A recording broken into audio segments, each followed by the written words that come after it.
Nous sommes aujourd'hui avec Raphaël Jacquelin pour parler de la rencontre avec soi-même, mais aussi de la manière dont on rencontre la vie et dont la vie nous rencontre quelque part. Bonjour. Bonjour Marine. Pour parler de ça simplement, en fait, on peut échanger déjà un petit peu sur le thème qui est proposé ici, sur ce dont il s'agit en fait dans ce travail-là. C'est toujours délicat d'en parler en quelques mots. Et si j'ai quelque chose à exprimer par rapport à ça, c'est cette rencontre avec soi, c'est effectivement cette rencontre avec ce qui est tant attendu de manière inconsciente dans notre vie. C'est-à-dire que pour marquer un peu les choses, la plupart des gens cherchent dans leur vie et cherchent sous toutes les formes que ce soit quelque chose en commun. Et je vous invite à juste reconnaître ça, en fait, à reconnaître ce qui est cherché à travers tout ce qu'on vit dans notre existence, en fait. Que ça soit dans la relation, que ça soit même dans la matérialité, que ça soit dans le travail qu'on fait, dans ce qu'on porte en nous, dans ce qu'on cherche à vivre. Voilà. Et comme tout ça, en fait, ça parle fondamentalement d'une chose, ça parle de bonheur.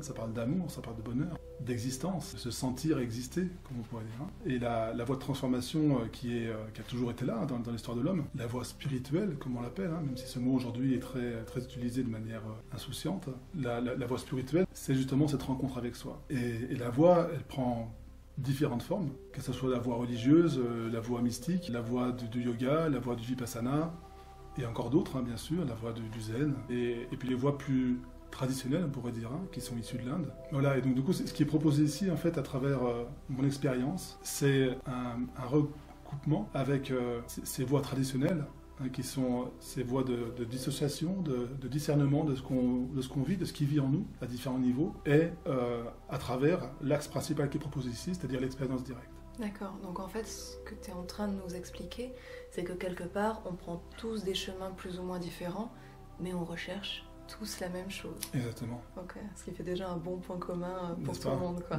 De reconnaître ça pour chacun, c'est déjà un bon point, comme tu dis. D'accord. Et du coup, qu'est-ce que tu appelles l'expérience directe? Alors en fait, pour amener ce sujet-là, j'ai juste envie d'amener chacun à sentir comme dans sa vie, mais malgré le vécu des expériences, souvent on porte en nous une forme de témoin, une forme de regard intérieur, qui sait quelque part. Cette expression si célèbre, si je m'étais écouté. Oui, complètement. Voilà. Donc il y a quelque chose en nous qui sait, qui a toujours été là quelque part, qui a toujours été là en fond, voilà. Mais qui reste en fond, qui reste endormi, qui reste un peu anesthésié quelque part. Et en fait, ce petit lien qui est là, plus ou moins conscient, mais surtout inconscient, il est accessible très facilement aujourd'hui dans notre sphère du temps qui est la nôtre, et par un travail qui a été apporté en relation avec le ciel, et à travers l'intégration de ce travail dans mon expérience personnelle et dans l'approche spirituelle que j'ai, m'est venue vraiment cette évidence en fait dans mon expérience intime, de vivre ce que je suis, et de ne pas chercher ce que je suis. Ce qui est déjà là, en arrière-plan, en fait, c'est très accessible. Et c'est un grand changement, ça, aujourd'hui, et on peut en parler un petit peu là. Il y a beaucoup de voies, à part quelques voies qui sont vraiment spécifiques, mais la plupart des voies spirituelles, elles promettent un état de bonheur, un état d'être, un état profond, à l'issue d'un certain travail. Alors, je ne suis pas en train de dire ici qu'il n'y a pas de travail à faire, au contraire, mais que ce qui change dans cette façon de travailler, c'est que ce travail se vit depuis l'expérience de ce qu'on est, plutôt que depuis l'expérience de ce qu'on n'est pas, en cherchant à être. C'est-à-dire que c'est pour maintenant, et pour plus tard, mais pas uniquement pour plus tard. Exactement. Si, comme je l'invite souvent pendant les méditations ou les retraites, s'il y a un instant dans lequel je suis en train de vivre, c'est bien celui-là. Il n'y en a pas d'autre. C'est un piège, ça, vraiment, dans la voie spirituelle, de croire qu'il y a un futur bonheur qui m'attend dans un autre endroit, quoi.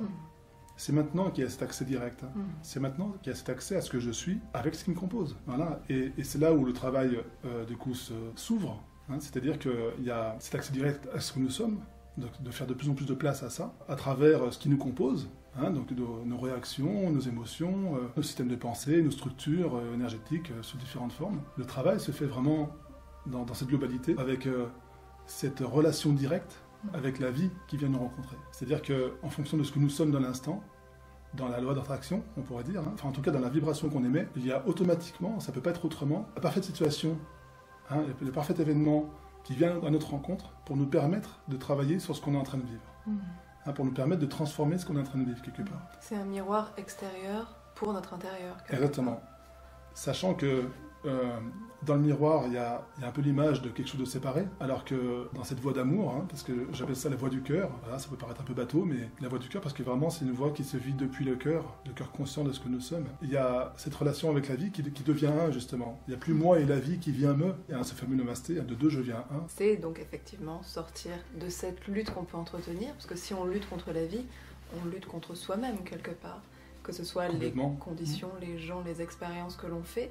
Si c'est une extension de nous-mêmes au cœur de la vie, on ne peut pas lutter contre ça. C'est une bataille intérieure qui mène nulle part. Pour nommer les choses, hein, parce que les nommer non pas pour les intellectualiser ou les interpréter, mais pour les reconnaître en nous. Hein. Pour moi, les mots, ils sont très importants et je m'appuie beaucoup sur les mots. Il y a ce qu'on pourrait appeler communément le personnage, on peut appeler ça aussi l'ego. Je n'utilise pas trop ce mot-là parce qu'il a un côté très péjoratif, l'ego, aujourd'hui. Hein, l'ego, mon ego, ce qui ne veut strictement rien dire. Et donc, cet aspect du fonctionnement, en fait, du réflexe, qu'on pourrait appeler aussi le mode survie, c'est-à-dire cette structure à travers laquelle on s'est construit, qui nous permet de faire face aux événements et de prendre appui comme on peut dans la vie, avec nos propres insécurités, nos propres blessures, etc. Tout ça, c'est ce que j'appelle le mode survie. Cette façon de fonctionner, c'est plus un réflexe qu'une profondeur de l'être. En fait. Déjà là, il y a vraiment deux points de vue qui sont distingués dans l'expérience. Ceux qui luttent, c'est un réflexe de refus. C'est ce qui en nous refuse la situation, et donc le présent. Il y a le discernement entre effectivement ce qui refuse et l'état d'acceptation. L'état d'accueil que nous sommes. Du point de vue de ce qui lutte, il faudrait arrêter la lutte. Le personnage qui lutte, voilà, il devrait se désinvestir de la lutte. Alors qu'en fait, c'est pas de la lutte dont il s'agit de se désinvestir, mais du personnage qui vit la lutte. Donc c'est vraiment un changement de centre de gravité. C'est un changement de point de vue intérieur et qui se vit vraiment, encore une fois, dans l'expérience directe. Et on peut souvent avoir l'impression, quelque part, que la voix du cœur, par rapport, alors comment on peut l'appeler, le personnage ou la voix de la tête, le personnage, on va prendre le personnage. Ouais, on va prendre le personnage. On a l'impression que le personnage, il parle super fort, et que la voix du cœur, elle parle doucement, elle murmure en fait, presque. Et du coup, on se dit, mais je l'entends pas. Si, je l'entends, mais elle parle tout doucement. Pourquoi elle parle si doucement? Je vais inverser si tu me permets. Pourquoi il parle trop fort? C'est ça. Qu'est-ce qui parle aussi fort en fait, hein? Les gens perçoivent comme l'ego, comme le personnage, comme ces aspects-là, comme quelque chose de négatif, comme quelque chose qui empêche de. Hein, comme quelque chose en gros qui ne devrait pas être là, parce que c'est l'ego, parce que c'est pas bien, parce que c'est pas ce que je suis, etc.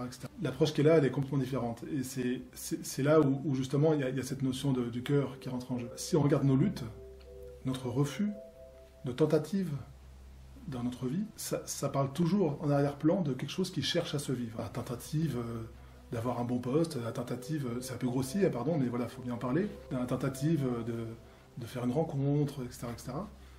Si vous regardez bien, en fait, derrière cette tentative, il y a une attente. Et cette attente, elle parle toujours de la même chose. Elle parle d'amour. Besoin de reconnaissance, un besoin d'être aimé, un besoin de se reconnaître, mais qui est complètement enfoui et confondu dans cette tentative. Donc en fait, on est complètement embarqué dans la tentative avec l'attente inconsciente d'amour. C'est-à-dire que en ne se trouvant pas à l'intérieur, on se cherche. Exactement, tout à fait. Et c'est ce qui fonctionne dans la tentative, ce qui fonctionne dans cette tension extérieure, en fait, c'est ça que j'appelle, qui est inclus dans ce que j'appelle le mode survie. C'est-à-dire, c'est cet aspect de moi qui tente de vivre ce que je suis, qui tente de rechercher à l'extérieur ce que je suis, mais sans savoir. Et là, on parle plus du point de vue du mental. Et ce mental qui est un fonctionnement, c'est pas mon mental, c'est ce mental, c'est-à-dire ce fonctionnement qui, si on regarde bien, avec un peu de recul, avec un travail justement qui permet ça, refuse en permanence l'instant présent, l'instant qui est en train de se vivre. Le mental, il est sans arrêt en train de construire du futur qui n'existe pas, avec un passé qui n'existe plus. Il fait que ça, il fait que ça, il fait que ça. Et pourquoi il fait ça, le mental? Et pourquoi ça crie si fort, tout ça? Ça crie si fort parce que le présent, du point de vue de ce qui s'est construit à travers le mental, est juste insupportable. Ok, donc il hurle, il faut se concentrer ailleurs, quoi. Il faut se concentrer ailleurs. Il évite en permanence le présent, parce que le mental, dans la structure de mode survie, comme je l'appelle, c'est une façon de le nommer ici. On pourrait le nommer différemment ailleurs, mais c'est une façon de le nommer pour permettre de le toucher. Le mental, c'est l'évitement du présent à travers la structure de mode survie, d'accord, à travers laquelle on fonctionne de manière inconsciente. Parce que la survie, ça parle bien de ce que ça parle d'urgence à vivre avec derrière un aspect douloureux, quoi. Hein. Et donc le mental, il évite le présent, parce que de son point de vue, le présent, il touche la douleur. Pourquoi il touche la douleur, ce présent? C'est une croyance du mental. Ok, donc il croit que ça va faire très mal, donc il ne veut pas y être, mais en contrepartie, il n'y est pas, donc il ne peut pas savoir si ça fait mal ou pas. Exactement. Et on est complètement identifié à ça, en fait. Hein.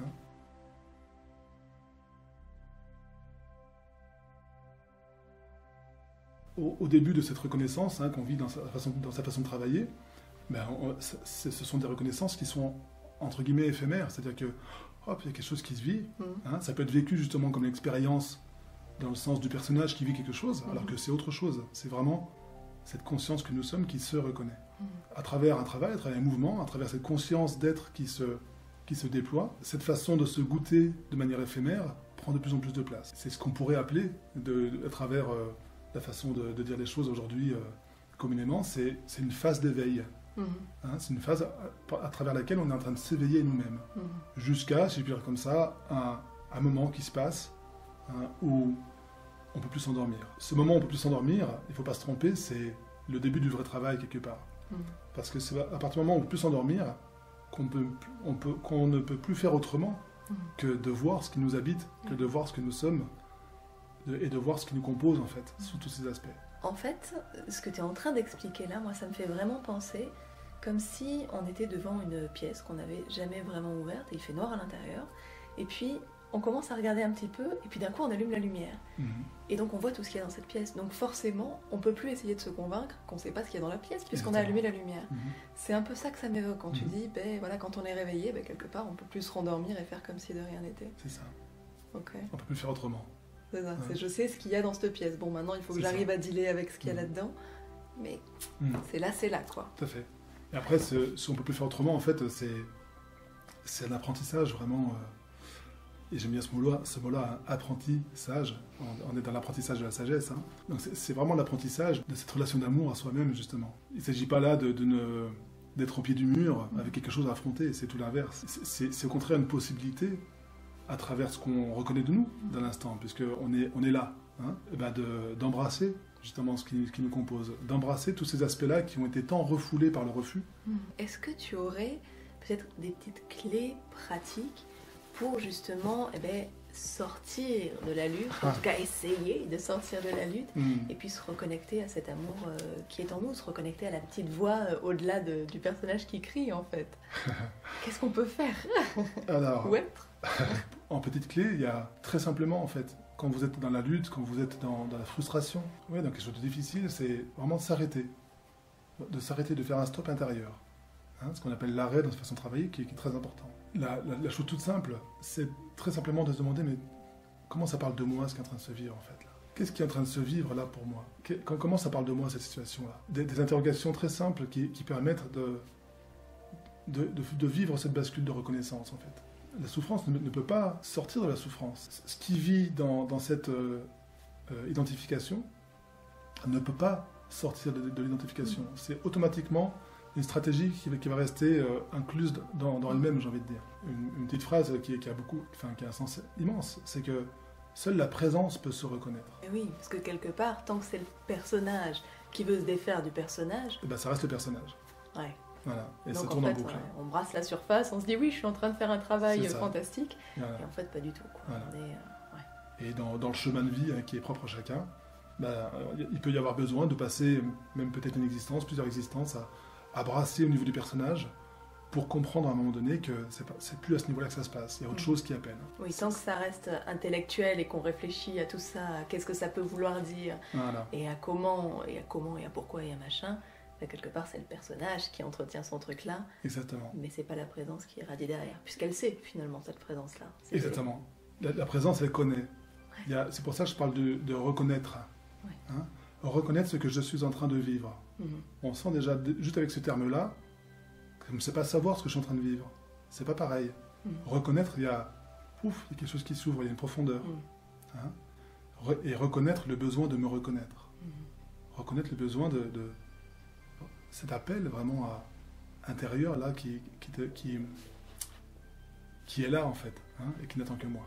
Donc la première chose qu'on peut faire, c'est de s'arrêter et dire ok, qu'est-ce qui est en train de se jouer là, qu'est-ce que ça m'apprend sur moi, et après Est-ce qu'il y a autre chose encore que l'on puisse faire? Ah ouais, je creuse, moi je me dis, bon, alors je m'arrête, première étape, ok?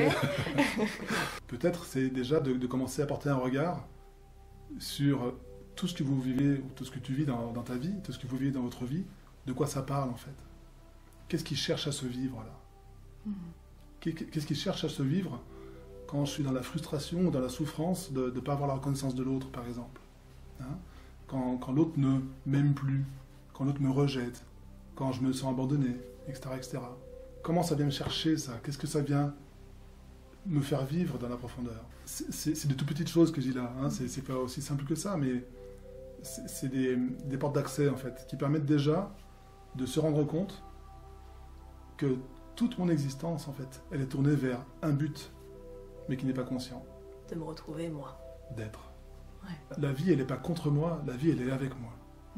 La vie, elle m'invite à regarder en moi ce qui est en réaction, et derrière ce qui est en réaction, à ce qui est blessé en moi, à ce qui demande de l'attention. Tout ce qu'on voit, ou ce qu'on a l'habitude de voir comme un blocage, bah de changer de regard dessus, mais de sentir comme, en fait, ça, c'est une demande d'attention qui est là.